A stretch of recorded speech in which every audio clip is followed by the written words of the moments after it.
Assalamualaikum warahmatullahi wabarakatuh. Sebelumnya kami dari kelompok 6 akan memperhatikan hasil kerja kelompok kami. Tapi sebelum itu kami akan memperkenalkan diri kami masing-masing.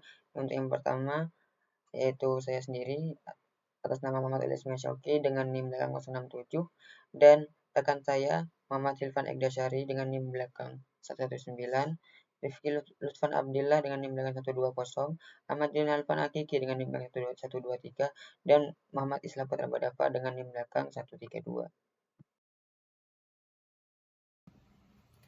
Untuk materi yang pertama adalah pengertian standar akuntansi. Standar akuntansi adalah pedoman atau aturan-aturan yang digunakan untuk menyusun dan menyajikan laporan keuangan yang akurat, transparan, dan dapat dipahami oleh para pengguna laporan keuangan tersebut. Standar ini bertujuan untuk memastikan bahwa laporan keuangan yang disusun oleh perusahaan selalu mengikuti prinsip yang konsisten, relevan, dan dapat dibandingkan antar perusahaan. Di Indonesia, standar akuntansi ini yang paling umum digunakan adalah Pernyataan Standar Akuntansi Keuangan atau PSAK. Sementara untuk di tingkat global atau internasional ada International Financial Reporting Standard atau IFRS. Selain itu juga ada Generally Accepted Accounting Principle atau GAAP. Untuk materi yang kedua adalah sejarah dan latar belakang penetapan standar akuntansi. Penetapan standar akuntansi ini bermula dari kebutuhan untuk memiliki sistem yang terstruktur dalam pelaporan keuangan. Hal ini digunakan untuk menghindari adanya manipulasi atau ketidakkonsistenan dalam melaporkan laporan perusahaan. Seiring berkembangnya di dalam dunia bisnis, standar akuntansi ini muncul untuk memastikan bahwa laporan keuangan yang dihasilkan dapat dipertanggungjawabkan oleh pengguna maupun pelapor. Di Indonesia, standar akuntansi pertama kali diterbitkan oleh organisasi IAI atau Ikatan Akuntan Indonesia melalui PSAK. Sementara di dunia lembaga seperti internasional ada International Accounting Standard Approach atau IASB. Selain itu ada Financial Accounting Standard Board atau FASB yang menjadi otoritas dalam penetapan standar global akuntansi.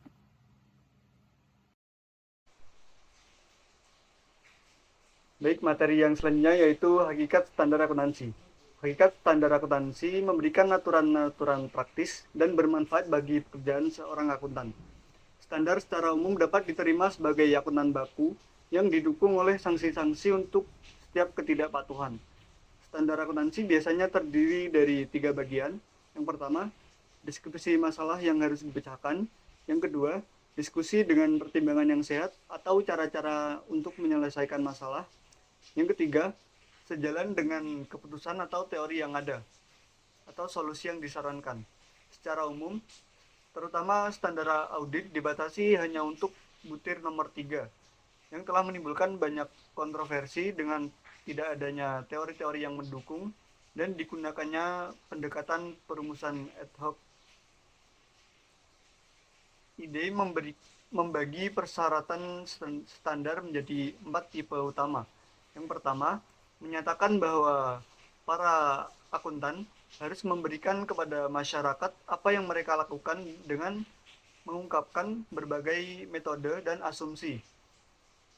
Yang kedua, ditujukan pada tercapainya suatu keseragaman dalam penyajian laporan-laporan akuntansi.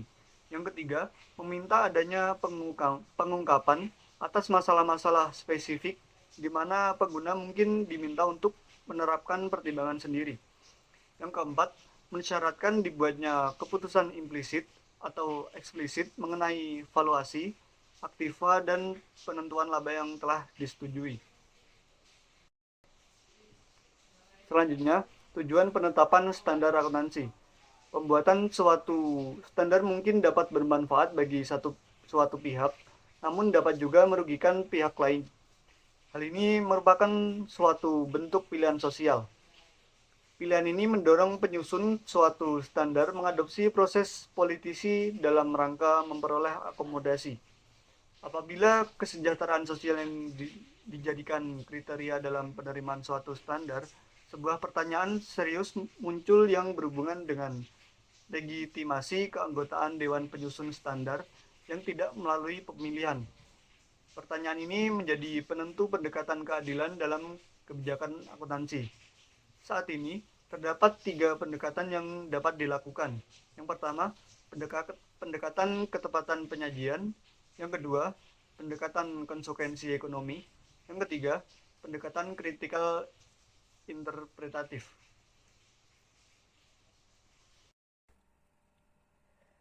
Materi selanjutnya ini adalah prinsip-prinsip utama dalam standar akuntansi. Dalam prinsip-prinsip utama dalam standar akuntansi ini memiliki beberapa prinsip, yaitu ada prinsip kewajaran atau fair presentation, prinsip ketetapan waktu, prinsip kelangsungan usaha, dan juga prinsip relevansi. Beberapa prinsip utama dalam standar akuntansi ini mencakup beberapa prinsip seperti kewajaran atau fair presentation, yang berarti memastikan bahwa laporan keuangan menggambarkan keadaan yang sebenarnya tanpa adanya manipulasi.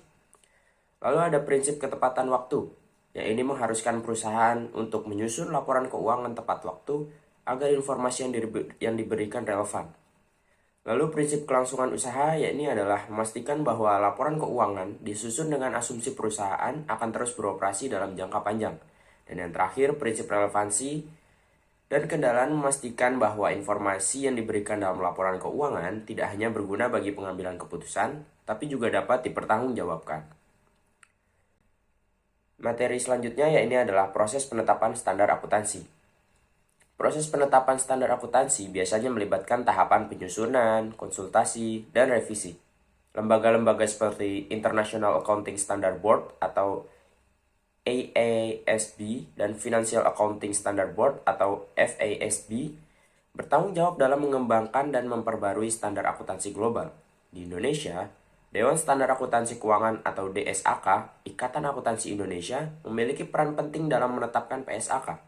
Proses ini melibatkan pengumpulan masukan dari berbagai pihak terkait, seperti praktisi akuntansi, regulator, dan perusahaan, untuk memastikan bahwa standar yang diterbitkan relevan dengan kebutuhan pasar.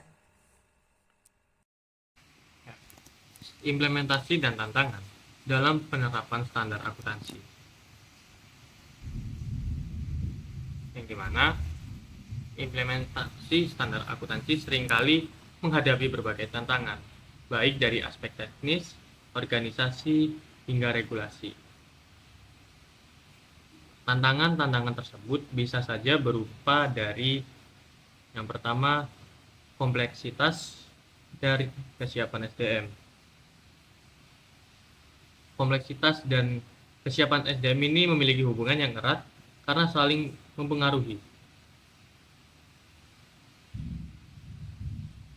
Dan untuk dapat memahami dan menerapkannya dengan benar, standar yang terus berkembang seperti IFRS atau PSAK dan PSPK memiliki aturan teknis yang rumit, sehingga jika SDM tidak siap, dapat terjadi kesalahan dalam pelaporan keuangan. Hal ini bisa berdampak pada kepatuhan dalam regulasi, meningkatkan risiko audit, dan bahkan menyebabkan sanksi. Oleh karena itu, perusahaan harus memastikan bahwa tim akuntansi memiliki keterampilan yang cukup untuk menangani perubahan standar yang ada. Kesiapan SDM sangat mempengaruhi terhadap efektivitas implementasi standar akuntansi. Dengan pelatihan yang memadai, SDM dapat mengoptimalkan penerapan standar, meningkatkan akurasi laporan keuangan, serta memastikan transparansi bagi pemangku kepentingan. Dan sebaliknya, tanpa SDM yang siap, implementasi standar yang baru bisa menjadi tantangan besar dan memperlambat proses pelaporan. Oleh karena itu, perusahaan perlu berinvestasi dalam edukasi dan juga pengembangan kompetensi akuntan agar dapat menghadapi tuntutan akuntansi yang semakin kompleks. Lalu yang kedua yaitu biaya dan teknologi. Implementasi standar yang baru perlu yang namanya pelatihan juga terkait kepemahaman para akuntan terhadap standar-standar yang baru itu.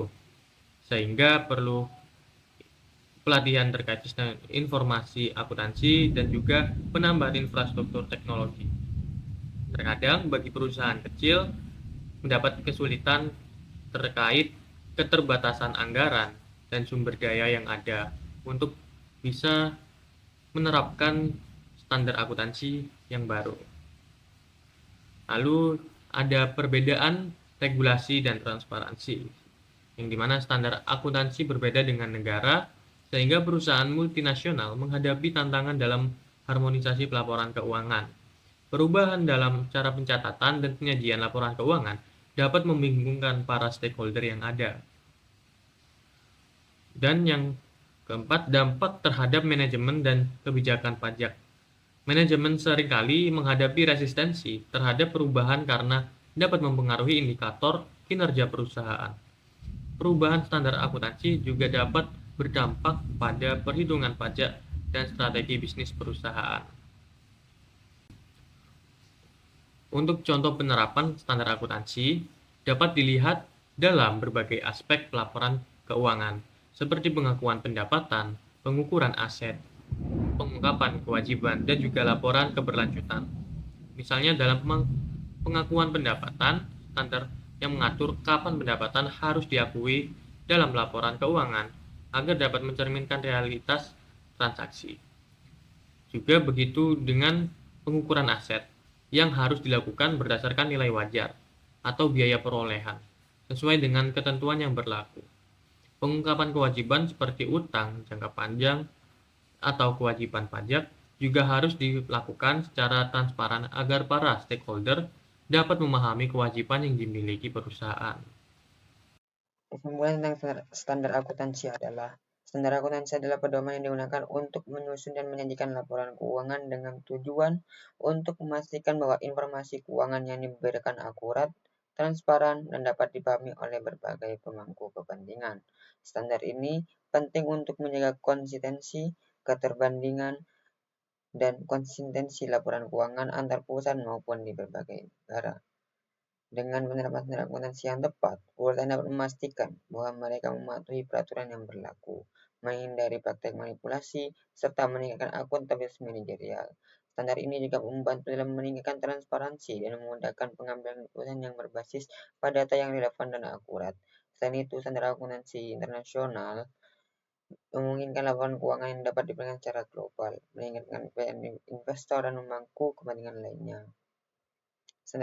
Secara keseluruhan, penerapan standar akuntansi yang jelas dan tepat memainkan peran penting dalam menjaga integritas, efisiensi, dan keinginan dalam laporan keuangan, serta mendukung stabilitas ekonomi pada pasar global.